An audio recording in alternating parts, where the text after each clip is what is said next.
ನಮಸ್ಕಾರ, ಲೋಕಾಯುಕ್ತ ದಾಳಿ ಟಿವಿಗೆ ಸ್ವಾಗತ. ನಾನು ಗಾಯತ್. ಕೇಂದ್ರ ಬಜೆಟ್ ಅನ್ನ ಟೀಕಿಸಿದ ಮುಖ್ಯಮಂತ್ರಿ ಸಿದ್ದರಾಮಯ್ಯ ವಿರುದ್ಧ ಕೇಂದ್ರ ಸಚಿವ ಎಚ್.ಡಿ. ಕುಮಾರಸ್ವಾಮಿ ತೀವ್ರ ವಾಗ್ದಾಳಿ ನಡೆಸಿದ್ದಾರೆ. ಇದೇ ಸಂದರ್ಭದಲ್ಲಿ ಮಂಡ್ಯಕ್ಕೆ ನಾನೇನು ಮಾಡಿದ್ದೇನೆ ಎಂದು ಕೇಳುವ ಕಾಂಗ್ರೆಸ್ ನಾಯಕರಿಗೆ ಬೃಹತ್ ಯೋಜನೆಯೊಂದನ್ನು ಘೋಷಿಸುವ ಮೂಲಕ ಉತ್ತರಿಸಿದ್ದಾರೆ. ಇನ್ನು ಮೈಸೂರಿನಲ್ಲಿ ಸುದ್ದಿಗೋಷ್ಠಿಯನ್ನು ನಡೆಸಿ ಮಾತನಾಡಿದ ಅವರು, ರಾಜ್ಯ ಸರ್ಕಾರದ ವೈಫಲ್ಯ ಹಾಗೂ ಮಂಡ್ಯದ ಅಭಿವೃದ್ಧಿ ಕುರಿತು ಮಹತ್ವದ ವಿಚಾರಗಳನ್ನು ಹಂಚಿಕೊಂಡರು. ಕೇಂದ್ರದ ಬಜೆಟ್ ಬಗ್ಗೆ ಸಿಎಂ ಸಿದ್ದರಾಮಯ್ಯ ಲಘುವಾಗಿ ಮಾತನಾಡಿದ್ದಾರೆ. 16 ಬಜೆಟ್ ಮಂಡಿಸಿರುವ ಅವರಿಗೆ ಕೇಂದ್ರದ ದೂರದೃಷ್ಟಿಯ ಬಜೆಟ್ ಅರ್ಥವಾಗಿಲ್ಲ, ಅವರು ಸಂಕುಚಿತ ಭಾವನೆಯನ್ನ ತೋರಿದ್ದಾರೆ ಅಂತ ಎಚ್ಡಿಕೆ ಟೀಕಿಸಿದ್ರು. ಖಾಲಿ ಚಂಬು ಎಂಬ ಟೀಕೆಗೆ ಉತ್ತರಿಸಿದ ಅವರು, ಖಾಲಿ ಚಂಬಿನ ಕ್ರೆಡಿಟ್ ರಾಜ್ಯ ಸರ್ಕಾರಕ್ಕೆ ಹೋಗಬೇಕು. ಯಾಕಂತ ಅಂದ್ರೆ ಕಳೆದ 2 ವರ್ಷಗಳಿಂದ ರಾಜ್ಯ ಸರ್ಕಾರ ಜನರಿಗೆ ಖಾಲಿ ಚಂಬನ್ನೇ ಕೊಡ್ತಾ ಇದೆ.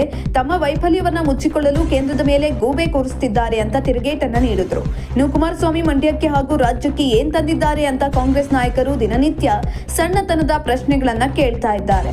ಅವರ ಪ್ರಶ್ನೆಗೆ ಈಗ ನನ್ನ ಕೆಲಸವೇ ಉತ್ತರವಾಗಿದೆ ಎಂದ ಎಚ್ಡಿಕೆ ಮಂಡ್ಯದಲ್ಲಿ ಆಟೋಮೊಬೈಲ್ ಇಂಡಸ್ಟ್ರಿ ಸ್ಥಾಪನೆಯ ಘೋಷಣೆಯನ್ನ ಮಾಡಿದ್ರು. ಇನ್ನು ಕೇಂದ್ರ ಸರ್ಕಾರ ನನಗೆ ಮಹತ್ವದ ಜವಾಬ್ದಾರಿಯನ್ನ ನೀಡಿದೆ. ಇದರ ಅನ್ವಯ ರಾಜ್ಯದಲ್ಲಿ automobile research of India testing centre ತರಲು ಮುಂದಾಗಿದ್ದೇನೆ. ಈ ಘಟಕವನ್ನ ಮಂಡ್ಯದಲ್ಲೇ ಸ್ಥಾಪಿಸಲು ನಿರ್ಧರಿಸಲಾಗಿದೆ ಅಂತ ತಿಳಿಸಿದ್ರು.